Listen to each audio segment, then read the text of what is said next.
Hello students. आज हम कर रहे हैं class 9 science annual year examination 2024-25 का question paper. So let's start now. ये फर्स्ट क्वेश्चन है, question 1। The force of attraction between two objects को क्या बोलते हैं? जो फोर्स होती है अट्रैक्शन की दो ऑब्जेक्ट्स के बीच में, उस चीज को क्या बोला जाता है? नाउ ये तो हर एक जानता होगा, इसलिए आप बताइए आंसर क्या होएगा।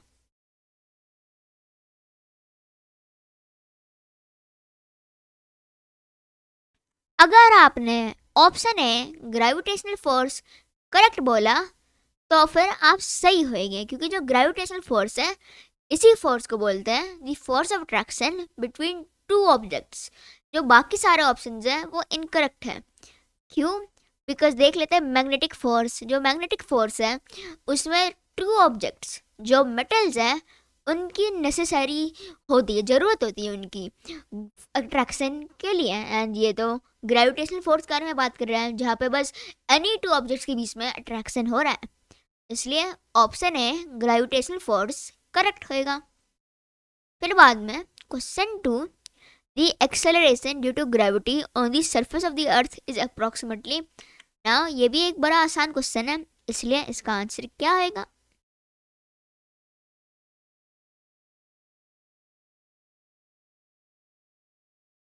इसका आंसर होएगा option A 9.8 metre square, metre पर सेकेंड स्क्वायर। ये होएगा इसका करेक्ट आंसर।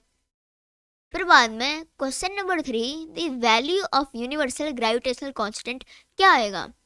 नाउ फर्स्टली आपके लिए थोड़ा आसान करने के लिए जो ऑप्शन ए है एंड ऑप्शन डी ये दोनों इनकरेक्ट है। क्यों?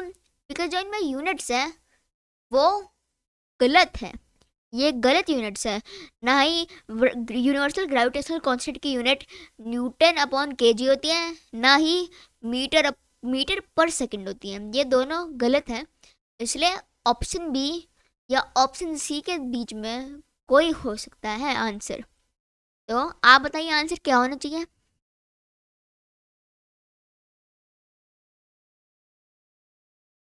अगर आपने चुना the value of universal gravitational constant is option B 6.67 multiply 10 to the power -11 newton metre square पर केजी स्क्वायर, तो फिर आप करेक्ट होएंगे, because that is the correct value of the universal gravitational constant, otherwise known as capital G. फिर बाद में next question, question number 4। The weight of an object on the moon is approximately. Now इसका answer क्या है? इसका answer है option number C 1/6 of its weight on earth. ये correct option होगा। फिर बाद में क्वेश्चन नंबर 5।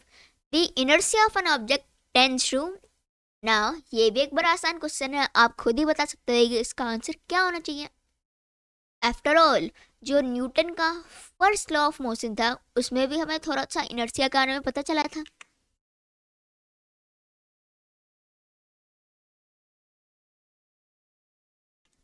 अगर आपने चूज करा that the inertia of an object is its tendency to resist any change in its state of motion, otherwise option B, तो फिर आप करेक्ट होएंगे। बिकॉज जो इनर्शिया एक ऑब्जेक्ट का it is basically that the state of rest or motion of an object remains the same unless acted upon by an external force। एक box का example ले लेते हैं। जो ये बॉक्स है ये स्टेशनरी है, मतलब मूव नहीं कर रहा, एट रेस्ट है।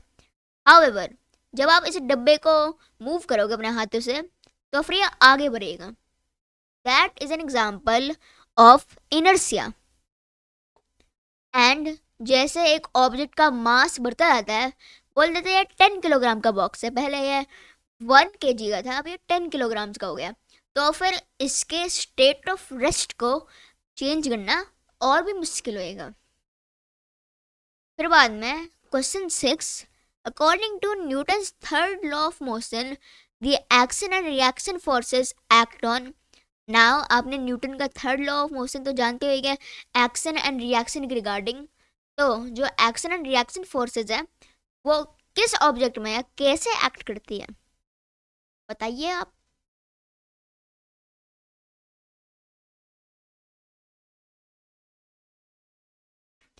अगर आपने चूज करा एक्ट ऑन डिफरेंट ऑब्जेक्ट्स तो आप करेक्ट होएगा, because action and reaction forces के लिए टू ऑब्जेक्ट्स चाहिए होती हैं। जैसे कि एक एग्जांपल ले लेते हैं एक गन का जिसमें एक बुलेट है।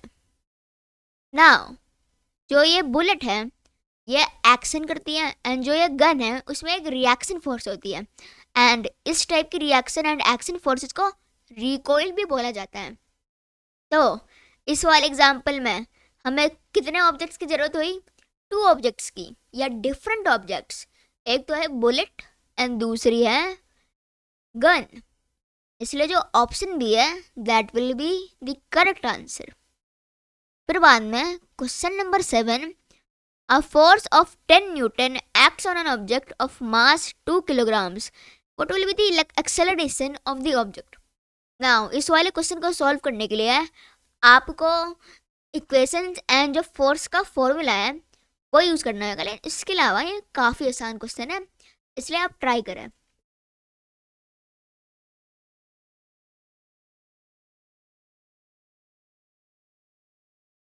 नाउ इस वाले क्वेश्चन का आंसर क्या होएगा, इस वाले क्वेश्चन का आंसर होएगा ऑप्शन बी 5 मीटर पर सेकेंड स्क्वायर। क्यों होएगा, वेल मैं आपको दिखाता हूँ।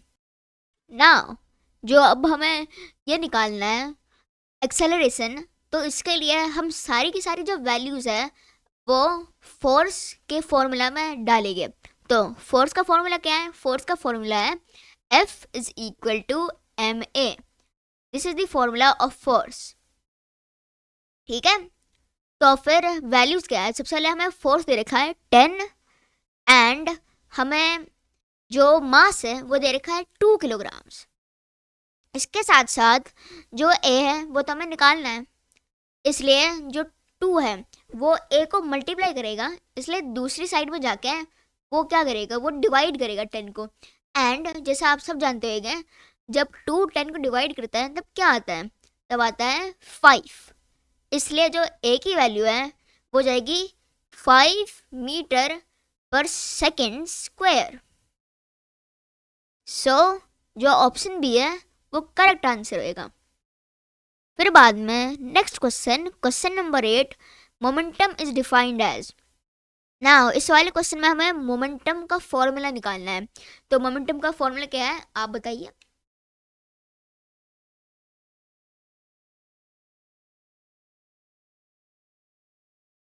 मोमेंटम का फॉर्मूला है मास इनटू वेलोसिटी।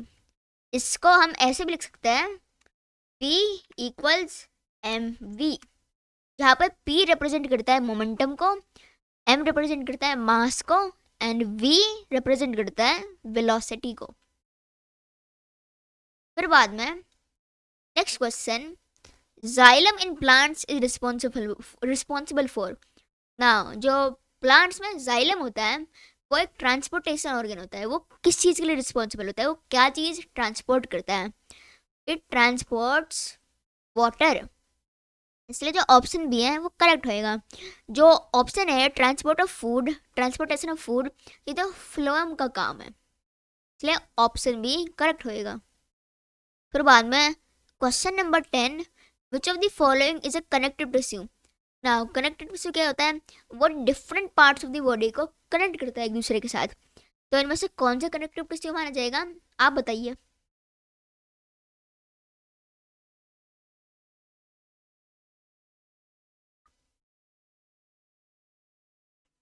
इसमें से कनेक्टिव टिश्यू है, ऑप्शन है blood. Blood is a type of fluid connective tissue. फिर बाद में question 11, the process of differentiation in plants leads to. Now जो प्लांट्स में डिफरेंशिएशन का प्रोसेस है उसकी वजह से क्या होता है, उसकी वजह से होता है फॉर्मेशन ऑफ न्यू टिश्यूज होता है। इसकी वजह से जो ऑप्शन है ऑप्शन ए वो करेक्ट आंसर हो जाएगा आपका। फिर बाद में question number 12, the type of tissue which is found in the lining of kidney tubules is. ना ये हमारे ऑप्शंस हैं एंड आप बताइए आपके हिसाब से आंसर क्या होना चाहिए।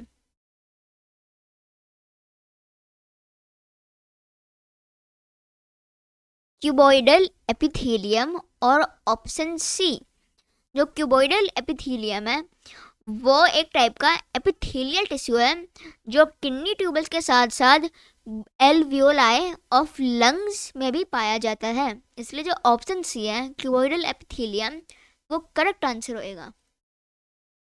फिर बाद में question 13, which of the following is a kharif crop. Now जो खरीफ क्रॉप्स होते हैं वो that grow in the monsoon season during the September to October। कुछ एग्जाम्पल्स ऑफ खरीफ क्रॉप है मेज, पैडी एंड बार्ली। नाउ इनमें से हमें बताना है कि उनके अलावा इन ऑप्शंस में से कौन सा खरीफ क्रॉप है। तो वापस से आप बताइए, बाकी सब ये बड़ा आसान क्वेश्चन है। नाउ अगर आपने चुना ऑप्शन बी राइस तो आप करेक्ट होएंगे, क्योंकि जो राइस है वो एक टाइप का खरीफ क्रॉप है जिसको मॉनसून सीजन में ग्रो करते हैं। क्योंकि जो राइस है वो generally a large amount of water require करता है, इसलिए option B rice will be correct. फिर बाद में question 14, the term green revolution refers to. Now इस वाले क्वेश्चन में हमें बताना है कि ग्रीन रेवोल्यूशन की वजह से क्या आया था, क्या हुआ था। तो फिर इसका आंसर क्या होना चाहिए आपके हिसाब से।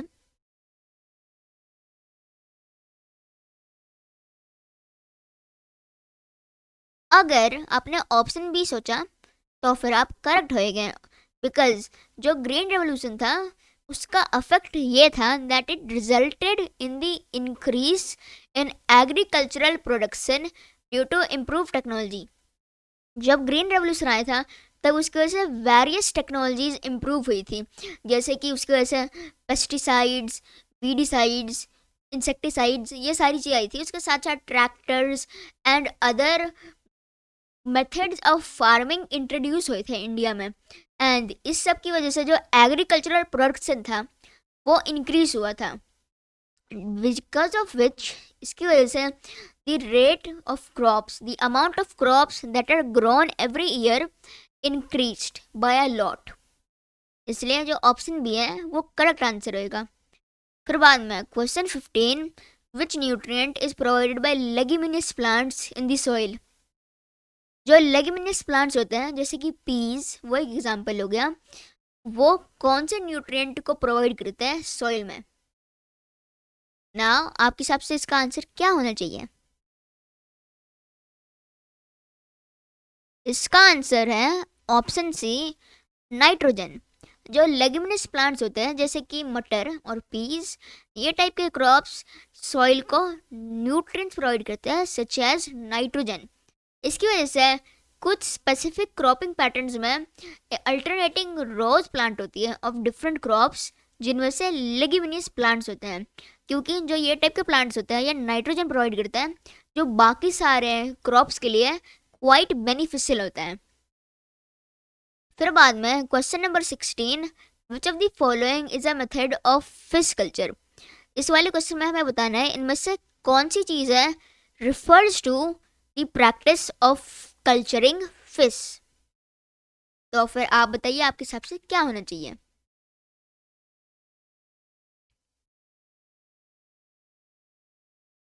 अगर आपने चूज करा ऑप्शन बी पिसिकल्चर तो फिर आप करेक्ट होएंगे, because pisciculture refers to the process of culturing of fish. जो बाकी सारे ऑप्शन है जैसे कि एपीकल्चर, हॉर्टिकल्चर एंड सेरिकल्चर, ये इनकरेक्ट होएंगे, because apiculture refers to the culture of bees, horticulture refers to the culturing of flowers and sericulture refers to the culturing of silk worms. इसलिए इनमें से pisciculture will be the correct option. फिर बाद में question number 17, the atomic number of an element represents. जो atomic number है एक element का, उससे हमें क्या पता चलता है? It represents the number of protons present in an element. फिर बाद में question 18, which law states that mass is neither created not destroyed in a chemical reaction. Chemistry में एक ऐसा कौन सा लॉ है जो बोलता है दैट जो मास है it can neither be created नाइ destroyed in a chemical reaction. Now, this law is known as law of conservation of mass or otherwise option C. फिर बाद में क्वेश्चन 19 एक काफ़ी आसान क्वेश्चन है। A molecule of water H2O contains। ना ये वेरी इजी क्वेश्चन है, इसलिए आप लोग खुद से ही बता सकते हो कि इसका आंसर क्या होना चाहिए।